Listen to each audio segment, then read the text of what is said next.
In the summer of 1972, a young nurse named Angela vanished without a trace in Rochester, New York. For 3 decades, her sister refused to give up, searching, questioning, hoping. Then, in 2002, she finally found something. But it wasn't closure. What she uncovered didn't just bring answers, it shook the entire town to its core. A discovery so disturbing, some people still won't talk about it.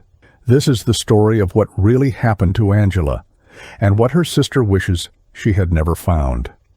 Before we begin this investigation, let us know where you're watching from in the comments, and subscribe for more mysterious disappearance stories like this one. Rochester, New York, in 1972, was a different world. Tree-lined streets where children played until streetlights came on. Women wore modest dresses. The Vietnam War dominated headlines, but small-town America felt safe and predictable. St. Mary's Hospital sat in the heart of downtown, a beacon of hope where dedicated nurses worked long shifts caring for their community. The summer of 1972 was particularly beautiful, warm, sunny days, perfect for bicycle rides through quiet neighborhoods. Gas cost 36 cents a gallon, and only a few families had vehicles in those days, so bicycles were common transportation. The pace of life was slower, more trusting. Neighbors knew each other's names, doors stayed unlocked, and a young woman could ride her bike alone without fear. This peaceful world was about to be shattered by an event that would haunt Rochester for decades. But first, let me tell you about Angela. Angela Marie Thompson was 32 years old in the summer of 1972, though she looked younger, with her bright smile and optimistic spirit. She had worked at St. Mary's Hospital for 8 years, specializing in pediatric care. Children adored her gentle touch and soothing voice. Fellow nurses respected her dedication. She never called in sick and often stayed late to comfort worried parents. Angela lived in a small apartment on Elm Street, just 2 miles from the hospital. Every morning, she'd ride her powder blue Schwinn bicycle to work, her white nurse's cap secured with bobby pins, a wicker basket attached to the handlebars for her lunch and personal items. She was saving money to buy a small house, dreaming of a garden where she could grow flowers. Angela had never married, but she wasn't lonely. She considered her patients and co-workers her extended family. Nobody could have predicted what was coming. Margaret Thompson, Angela's younger sister by 3 years, lived just across town with her husband and 2 small children. The sisters talked every Tuesday evening without fail, sharing stories about work, family, and dreams. Margaret often joked that Angela was the good one, always helping others, never complaining, radiating kindness wherever she went. Their childhood had been difficult after their parents divorced when they were teenagers, but the sisters had supported each other through everything. Margaret kept a spare key to Angela's apartment and watered her plants when she worked double shifts. Angela, in return, babysat Margaret's children and brought them small gifts from the hospital gift shop. They had a tradition of meeting for coffee every Sunday after church, discussing everything from recipes to romance novels. Margaret treasured these moments, never imagining how precious these memories would become. Their bond was about to be tested in ways neither sister could have imagined. Monday, June 12, 1972, started like any other day at St. Mary's Hospital. Angela arrived at 6:30 a.m. for the morning shift, her bicycle parked in the designated area behind the employee entrance. She worked in the children's ward, checking on young patients, administering medications, and comforting worried families. Nurse Patricia Collins, who worked the adjacent ward, remembered seeing Angela around 2 p.m., discussing a difficult case involving a 6-year-old boy with pneumonia. Angela seemed her usual caring self, perhaps a bit tired from the busy morning.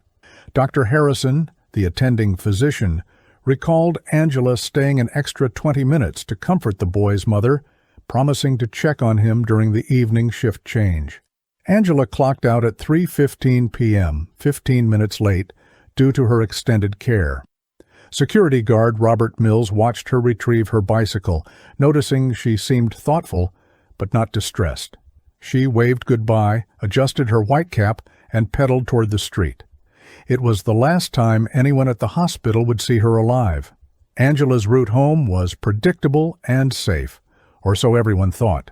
She would exit the hospital parking lot, turn left on Main Street, then right on Oak Avenue, following it for about a mile, before turning onto the quieter residential streets leading to her apartment. The entire journey typically took 12 minutes by bicycle.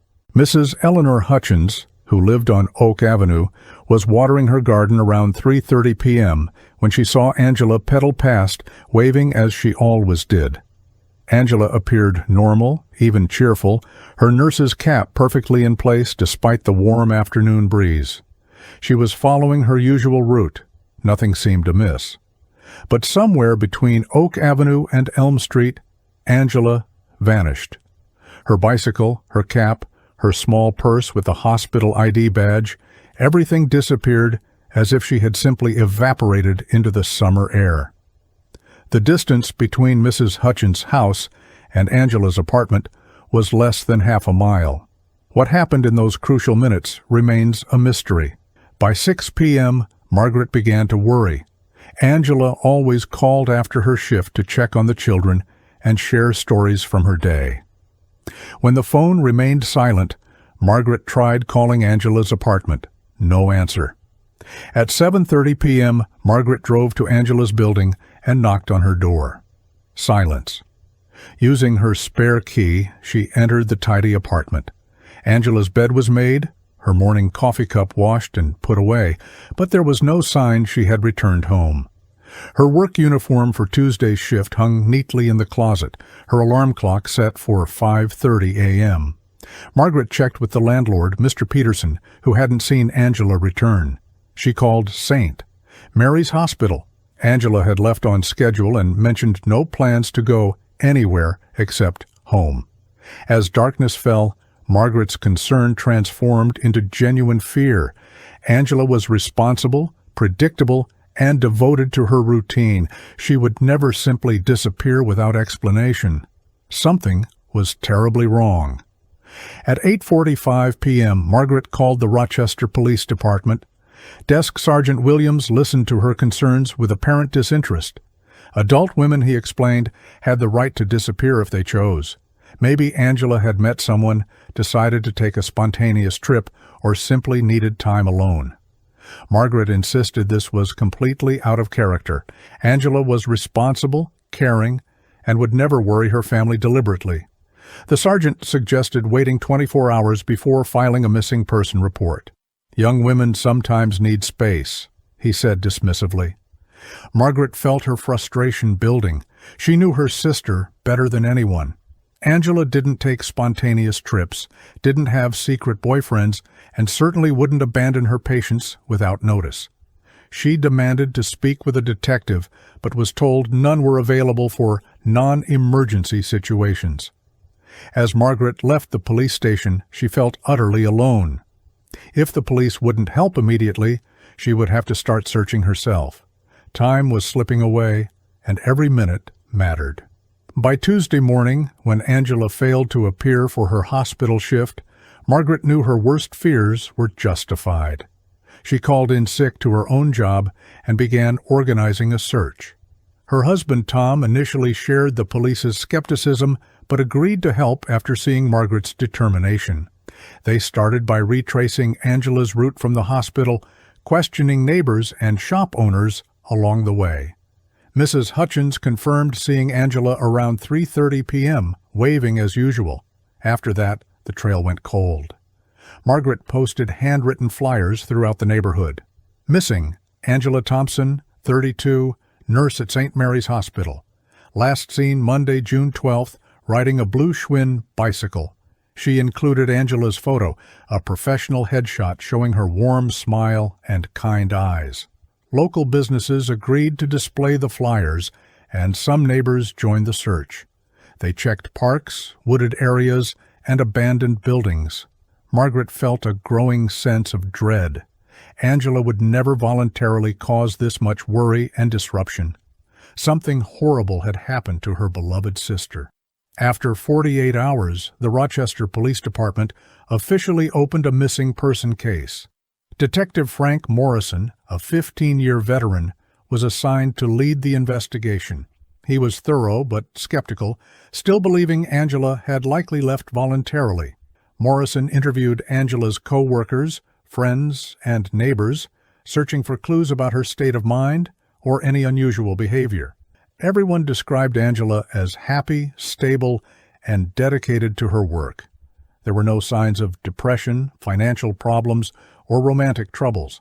Morrison expanded the search to include nearby towns, thinking Angela might have been visiting someone. He checked bus stations, train terminals, and car rental agencies. No one matching Angela's description had been seen. The detective also investigated the possibility of foul play, but there were no obvious suspects or motives. Angela had no enemies, no dangerous relationships, no involvement with drugs or crime. As days passed without leads, Morrison began to suspect they might never find answers. The case was becoming more mysterious and disturbing with each passing hour. News of Angela's disappearance spread throughout Rochester's tight-knit community. St. Mary's Hospital organized volunteer search parties with dozens of staff members spending their off hours combing through parks, wooded areas, and abandoned buildings. Local businesses donated food and supplies for the searchers. The Rochester Democrat and Chronicle ran Angela's story on the front page, generating tips and volunteer support. High school students joined weekend searches, methodically walking through every accessible area within a 10-mile radius of Angela's last known location. Margaret coordinated these efforts from her kitchen table, marking searched areas on a large map and logging every tip, no matter how unlikely. The community response was overwhelming, proof of how much Angela meant to everyone who knew her. Church groups held prayer vigils, and neighbors organized fundraising efforts to support the search. Yet despite hundreds of hours of searching and genuine community concern, no trace of Angela emerged. It was as if she had vanished into thin air, leaving behind only questions and growing despair. Over the following weeks, the police received dozens of tips and reported sightings. A bus driver claimed to have seen Angela boarding a Greyhound to Buffalo. A store clerk in nearby Henrietta insisted she had served Angela ice cream 3 days after the disappearance. Each lead required investigation, sending Margaret's hopes soaring only to crash when the sightings proved false or inconclusive. Detective Morrison followed every credible tip, but they all led nowhere. The most promising lead came from a fisherman who found women's clothing near the Genesee River, but the items didn't belong to Angela. A psychic from Albany contacted the police, claiming to have visions of Angela in a basement somewhere in the city. Despite Morrison's skepticism, desperate family members convinced him to investigate several basement locations. Nothing was found. After 6 weeks of intensive searching, the active investigation began to wind down. Morrison assured Margaret that the case would remain open, but resources had to be redirected to newer cases. The trail was getting colder by the day. As weeks turned to months without answers, rumors began spreading throughout Rochester. Some neighbors whispered that Angela had been having a secret affair and had run away with a married man.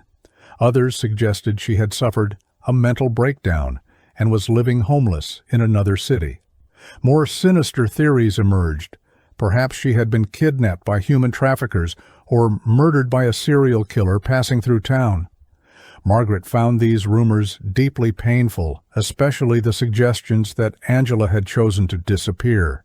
She knew her sister's character. Angela was incapable of deliberately causing such pain to her family.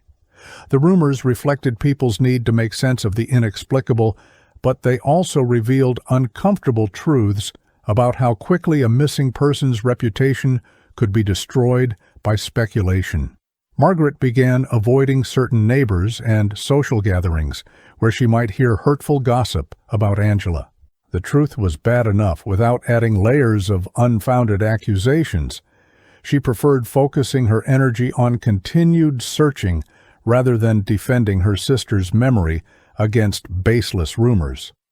As Detective Morrison interviewed more potential witnesses, conflicting accounts emerged that complicated the investigation. Harold Jenkins, a construction worker, claimed he saw Angela talking to a man in a dark sedan near the corner of Oak and Pine around 4 p.m. on June 12th. However, teenager Billy Crawford insisted he saw Angela riding her bicycle toward Maple Street around the same time, a completely different direction.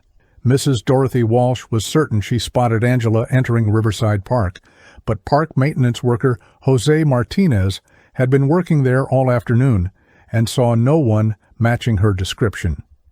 These contradictory sightings frustrated Morrison and gave false hope to Margaret.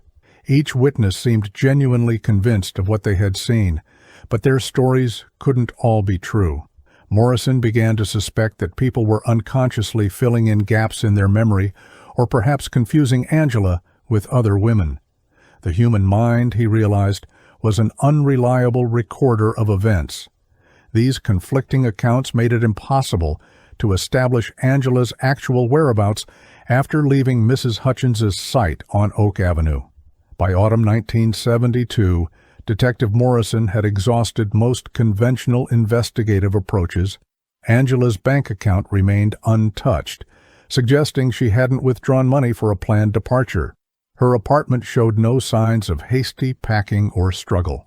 Medical records revealed no history of mental illness or suicidal thoughts. Morrison expanded the investigation to include surrounding states, coordinating with police departments in Pennsylvania, Ohio, and Vermont. Missing person bulletins were distributed nationwide, but generated no credible leads. The detective even consulted with FBI agents specializing in missing persons cases, but they found no evidence linking Angela's disappearance to known criminal patterns. Morrison's superiors began pressuring him to focus on newer cases with better prospects for resolution. The Angela Thompson file was gradually relegated to his desk drawer, pulled out occasionally when new tips arrived, but otherwise gathering dust. Margaret felt increasingly frustrated with the police response, sensing that they had given up hope. She refused to accept that her sister had simply vanished without explanation, but wasn't sure what else could be done. Frustrated by the stalled police investigation, Margaret decided to hire a private investigator, using money from Angela's savings account. Robert Chen, a former police detective who specialized in missing persons cases, agreed to review the evidence and conduct fresh interviews. Chen was thorough and professional, but after 3 weeks of investigation, he reached the same dead end as the police. He suspected foul play but couldn't identify any suspects or locate physical evidence. Desperate for answers, Margaret also consulted with several psychics recommended by other families of missing persons.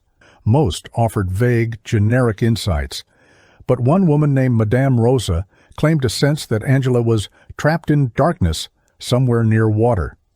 This led to additional searches along the Genesee River and its tributaries, but nothing was found. Margaret spent hundreds of dollars on these alternative approaches, money the family could barely afford, but felt she had to explore every possibility. The private investigator and psychics provided emotional support, but no concrete answers about Angela's fate. The ongoing mystery of Angela's disappearance began taking a severe toll on Margaret's family. Her husband, Tom, initially supportive, grew frustrated with Margaret's obsessive focus on the search. Their young children, ages 6 and 4, couldn't understand why Mommy was always sad and distracted. Margaret had difficulty sleeping, often lying awake imagining terrible scenarios about Angela's fate. She lost weight and developed chronic headaches from stress. Tom suggested she seek counseling, but Margaret insisted she couldn't rest until Angela was found. Their marriage became strained as Margaret spent increasing amounts of time and money on the search efforts. Extended family members, initially sympathetic, began suggesting that Margaret needed to move on and accept reality. These well-meaning comments hurt deeply. How could she abandon her sister? Margaret felt increasingly isolated as if she were the only person who still believed Angela deserved to be found. The grief was transforming her from a happy wife and mother into someone consumed by loss and determination. The family was fracturing under the weight of unanswered questions. Despite the emotional toll, Margaret refused to let Angela's memory fade. She kept Angela's apartment exactly as it was, paying the rent each month and visiting weekly to water the plants and dust the furniture. Angela's nursing uniforms remained hanging in the closet, her favorite books still stacked on the nightstand. Margaret created a scrapbook documenting the search efforts, newspaper clippings, and memories shared by Angela's friends and co-workers. She organized annual memorial services at St. Mary's Hospital, where Angela's colleagues shared stories about her kindness and dedication. Margaret also established a small scholarship fund for nursing students, ensuring Angela's commitment to caring for others would continue helping people. These activities provided some comfort, but couldn't fill the massive hole left by Angela's absence. Margaret wrote letters to Angela, storing them in a special box, explaining what was happening in the family and expressing her ongoing love and determination to find answers. These rituals helped Margaret cope with the uncertainty while maintaining hope that someday, somehow, the truth would emerge about what happened to her beloved sister. As 1972 became 1973, then 1974, Angela's case gradually faded from public attention. Detective Morrison retired in 1976, passing the file to younger officers who viewed it as a cold case with little chance of resolution. Margaret continued her solitary search, but with less community support and dwindling resources. Her marriage survived, though changed by the ordeal. Her children grew up knowing they had an aunt who had mysteriously disappeared, understanding why their mother sometimes seemed sad for no apparent reason. Margaret aged visibly during these years, her face marked by chronic worry and sleepless nights. She developed a routine of driving Angela's old route every month, hoping to notice something previously overlooked. The neighborhood changed around her. New families moved in, old witnesses moved away or died, and physical landmarks were altered by development. By 1980, Margaret was often the only person who remembered the details of Angela's disappearance. The case file gathered dust in police storage, officially open but practically forgotten. Margaret felt like a guardian of her sister's memory, alone in her determination to find answers. In early 2002, 30 years after Angela's disappearance, Margaret found herself returning to Rochester following a difficult divorce. Her children were grown with families of their own, and she needed a fresh start somewhere familiar, yet different. She rented a small house on the east side of town, not far from where Angela had lived decades earlier. The city had changed dramatically. New shopping centers, subdivisions, and business districts had transformed the landscape. St. Mary's Hospital had expanded into a modern medical complex, barely recognizable from the 1970s. Margaret was 59 years old, graying and worn by 3 decades of unanswered questions, but her determination to find Angela had never wavered. She decided to revisit all the old locations, hoping that time might have revealed clues previously hidden. The police file remained officially open, though the current detective assigned to cold cases admitted he had never actively investigated Angela's disappearance. Margaret realized that if answers were going to be found, she would have to find them herself. This return to Rochester marked the beginning of a new chapter in her long search.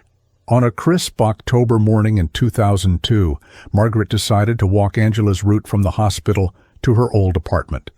The streets were familiar, yet foreign. Many buildings had been demolished or renovated, and the quiet residential character had given way to busier commercial development.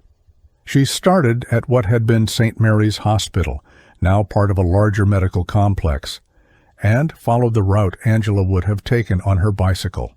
Oak Avenue was wider now, with more traffic and fewer trees. Mrs. Hutchins' house had been torn down for a convenience store. As Margaret walked, she tried to imagine what Angela might have seen or experienced in those final moments. The journey took her through areas that had once been searched thoroughly but had since changed beyond recognition. Near what had been Angela's apartment building, Margaret noticed a wooded area she didn't remember from the 1970s. Urban development had shifted over the decades, creating new green spaces while eliminating others. Something about this particular area felt significant, though she couldn't explain why. It deserved closer investigation. The wooded area that caught Margaret's attention was part of a new city park, created in the 1990s when several old industrial buildings were demolished. A network of walking trails had been carved through the trees, popular with joggers and dog walkers. Margaret decided to explore these paths, thinking they might have existed in some form during the 1970s. The main trail was well-maintained and clearly modern, but she noticed a narrower, overgrown path branching off toward a more secluded area. This secondary trail seemed older, perhaps predating the official park development. As she followed it deeper into the woods, Margaret felt a strange mixture of hope and dread. The path wound through dense vegetation before opening into a small clearing dominated by several large oak trees. The area felt isolated and forgotten, despite being within walking distance of busy streets. Margaret had the unsettling sensation that she was close to something important, a feeling that had eluded her for 30 years. Her heart began beating faster as she continued exploring this forgotten corner of Rochester.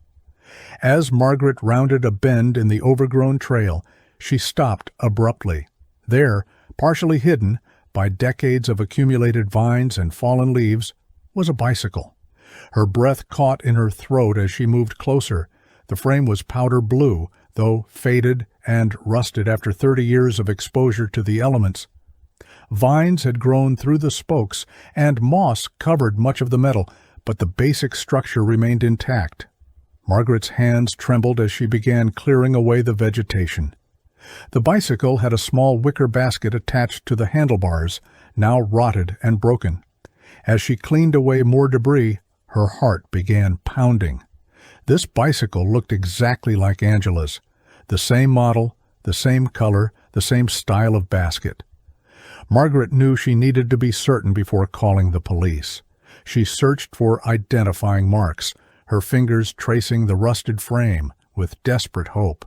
If this was Angela's bicycle, it would be the first concrete evidence found in 3 decades. The discovery would change everything, potentially providing answers that had remained hidden for 30 years. With shaking hands, Margaret continued examining the bicycle, looking for any identifying features that could confirm her suspicions. She remembered that Angela had registered her bike with the hospital security office, and there should be a serial number stamped somewhere on the frame.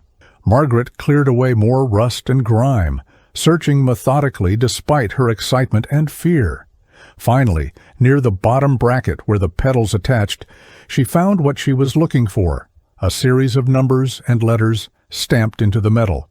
Though partially corroded, the serial number was still readable. SN44721969. Margaret pulled out a small notebook where she had recorded every detail about Angela's disappearance over the years. Her heart stopped as she found the matching entry. Angela's bicycle serial number, carefully copied from hospital security records in 1972. The numbers matched perfectly. This was definitely Angela's bicycle. After 30 years of searching, Margaret had found the first piece of concrete evidence. But the discovery raised more questions than it answered. How had the bicycle ended up in this secluded location? Where was Angela? What had happened here 30 years ago? Margaret immediately called the Rochester Police Department, her voice shaking as she explained her discovery to the desk sergeant. Within an hour, Detective Lisa Rodriguez arrived at the scene with a crime scene photographer and evidence technician.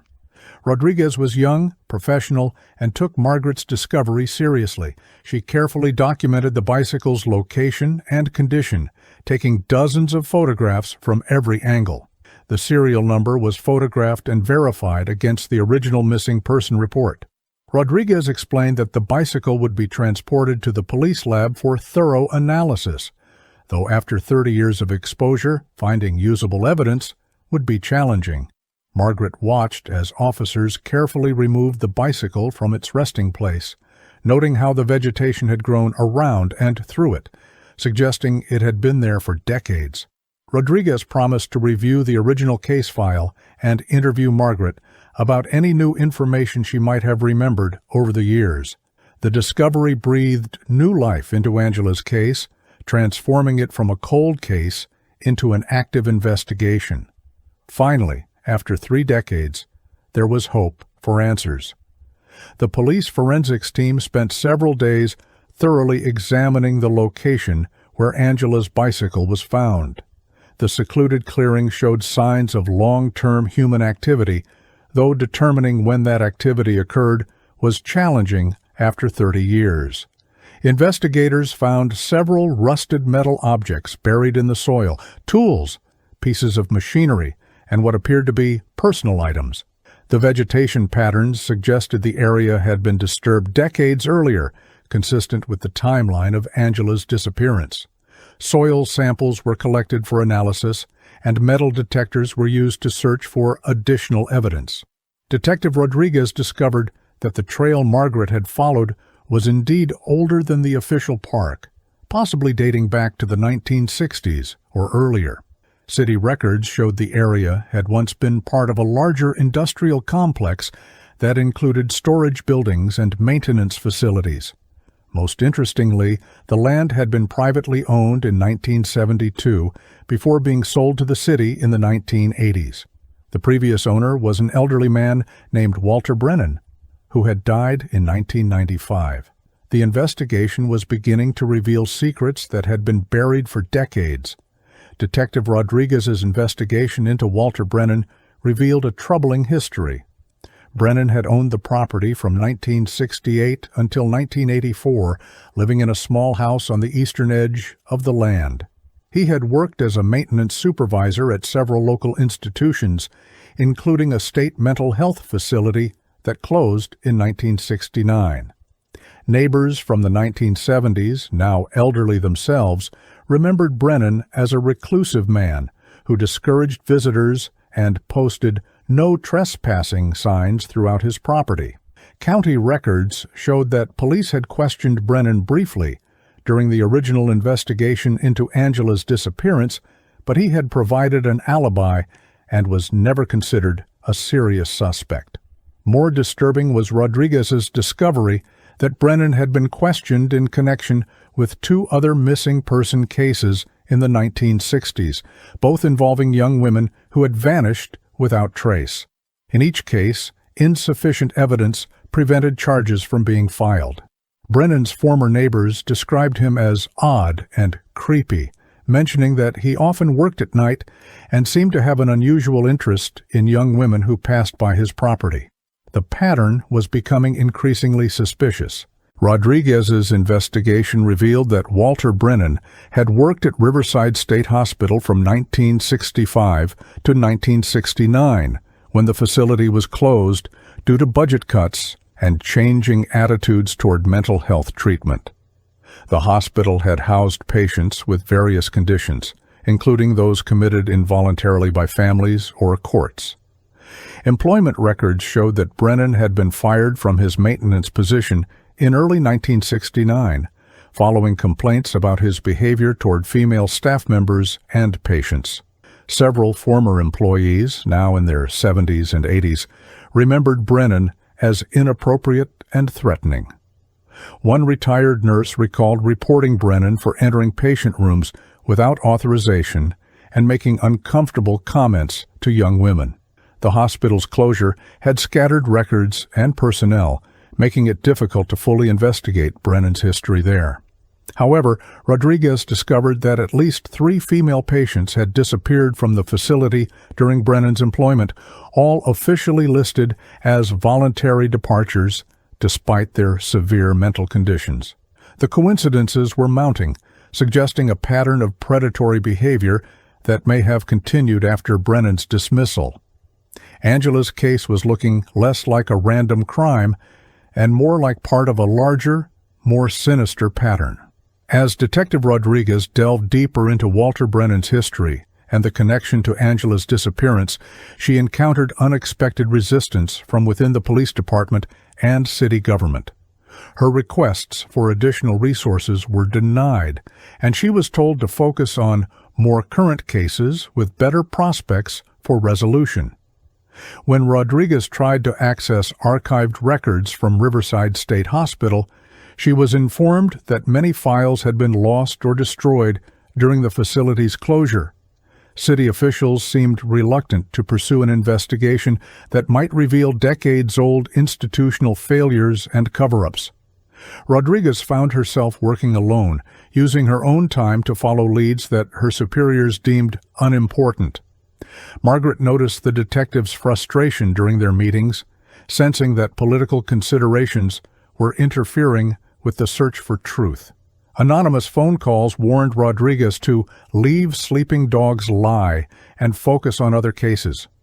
The resistance only strengthened Rodriguez's determination to uncover the truth, but she realized she was fighting not just an old crime, but an entire system designed to protect institutional reputations rather than serve justice for victims like Angela.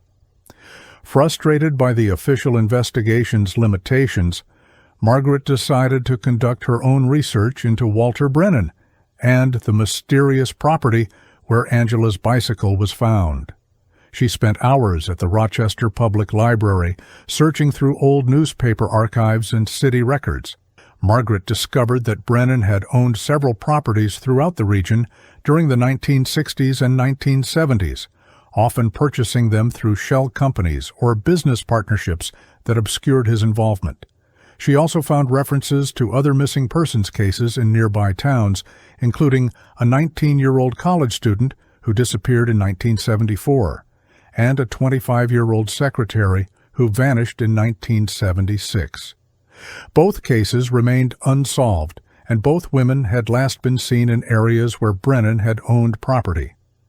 Margaret began mapping these locations, finding disturbing patterns that suggested a serial predator had operated in the region for years. Her amateur investigation was yielding more concrete leads than the official police work, but she was also uncovering dangers she hadn't anticipated. Someone was watching her research, and she began receiving threatening phone calls, warning her to stop digging into the past. Margaret's research led her back to the wooded area where Angela's bicycle had been found. Using old property maps from the library, she realized that Walter Brennan's original property had extended further than current park boundaries suggested. Following an almost invisible trail deeper into the woods, Margaret discovered the foundation of a small building that had been demolished years earlier. Local records indicated it had been a maintenance shed used by Brennan for storing equipment and supplies. The concrete foundation was cracked and overgrown, but Margaret could still make out the basic structure. Metal scraps and rusted tools were scattered around the area, along with pieces of rotted wood that had once formed the walls. Most significantly, Margaret found several personal items partially buried near the foundation: a woman's shoe, pieces of jewelry, and scraps of fabric that appeared to be from clothing. The items were old and weather-damaged, but they suggested that this location had been significant in ways that investigators had never discovered.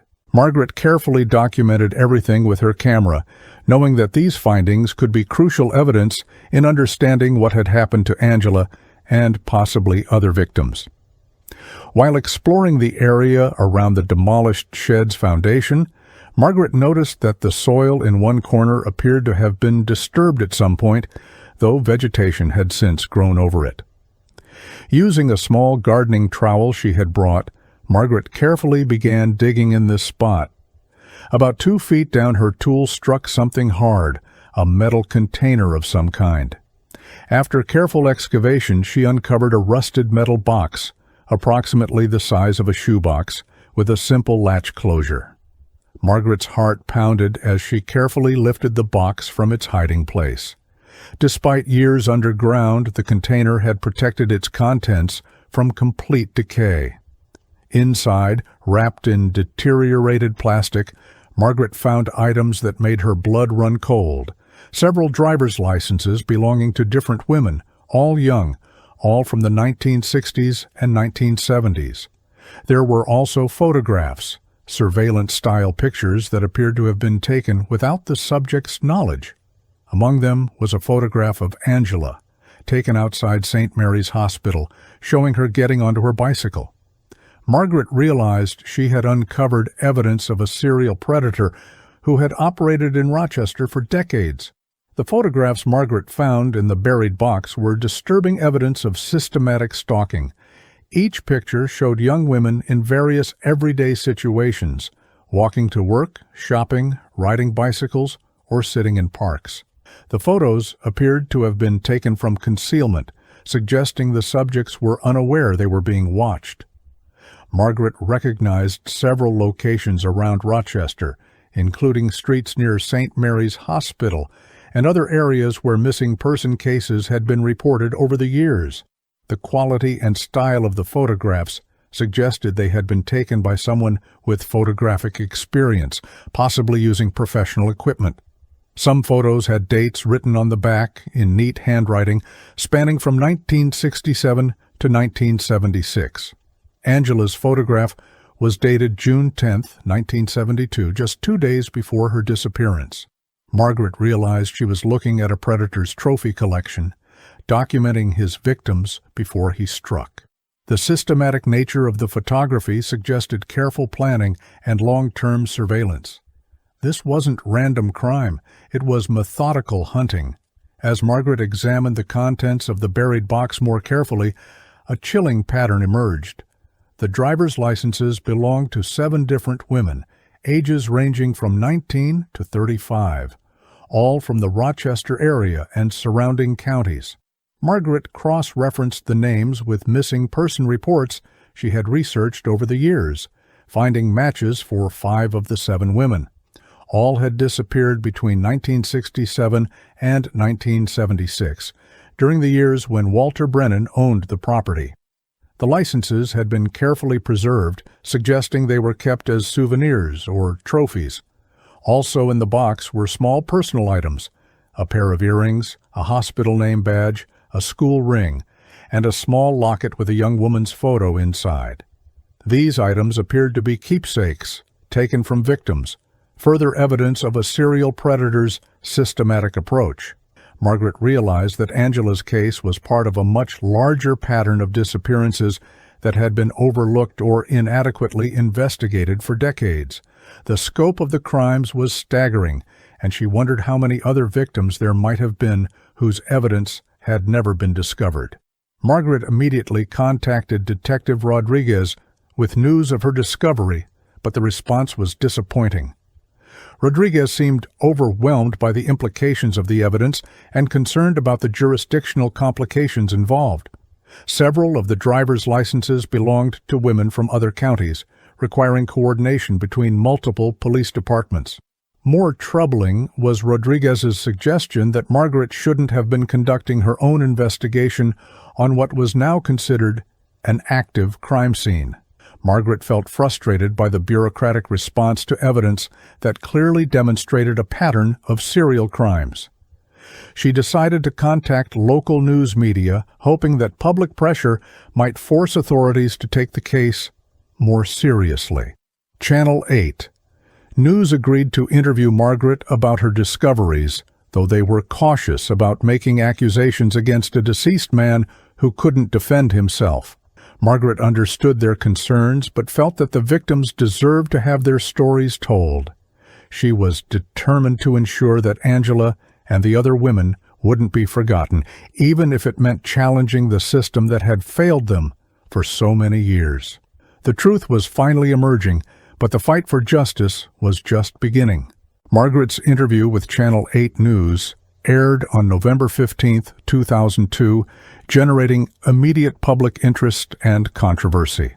The story, titled Cold Case Breakthrough, Missing Nurse's Sister Uncovers Evidence of Serial Crimes, featured Margaret holding Angela's hospital photo while describing the discovery of the bicycle and the buried box of evidence. The broadcast included interviews with former neighbors who remembered Walter Brennan and experts who discussed the significance of the physical evidence. Within hours of the broadcast, the police department received dozens of calls from viewers who remembered other missing person cases or had information about Brennan. Several elderly residents came forward with stories about Brennan's suspicious behavior, including reports of him following young women and being found on private property without permission. The media attention also brought criticism from some officials who accused Margaret of sensationalizing an unproven theory and potentially damaging the reputation of a deceased man. However, the public response was overwhelmingly supportive of Margaret's efforts to find answers about her sister's disappearance. The story was picked up by regional news outlets, bringing additional attention to the case and pressure on authorities to thoroughly investigate the evidence. As media attention intensified, Margaret began encountering more aggressive resistance from various institutions. City officials expressed concern about potential lawsuits from families of other victims and worried about Rochester's reputation as a safe community. The police department faced criticism for their handling of the original investigation and their initial dismissal of Margaret's recent discoveries. Hospital administrators were concerned about liability issues related to Angela's employment and the security of their staff. Most disturbing was Margaret's discovery that several key pieces of evidence from the original 1972 investigation had mysteriously disappeared from police storage. Files that should have contained witness statements and physical evidence were either missing or heavily redacted.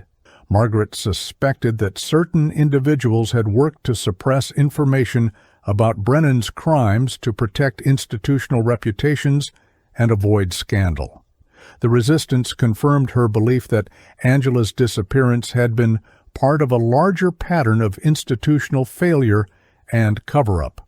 Margaret realized she was fighting not just for justice for Angela, but against a system that prioritized protecting powerful institutions over finding truth for victims and their families. Through her investigation and the evidence she had uncovered, Margaret was able to piece together a likely scenario of what had happened to Angela on June 12, 1972. Walter Brennan had been stalking Angela for several days, photographing her routine and planning his attack. On that Monday afternoon, he had waited along her route home from the hospital, possibly using his vehicle to force her off the road or lure her into stopping. Angela had been taken to Brennan's property, where the maintenance shed served as a location for his crimes. The bicycle had been hidden in the woods to eliminate evidence, while Angela herself had likely been killed and buried somewhere on the extensive property.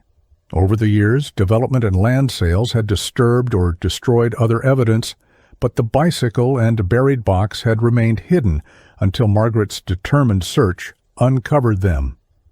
The discovery suggested that Angela had been one of multiple victims of a serial predator who had operated in the Rochester area for nearly a decade.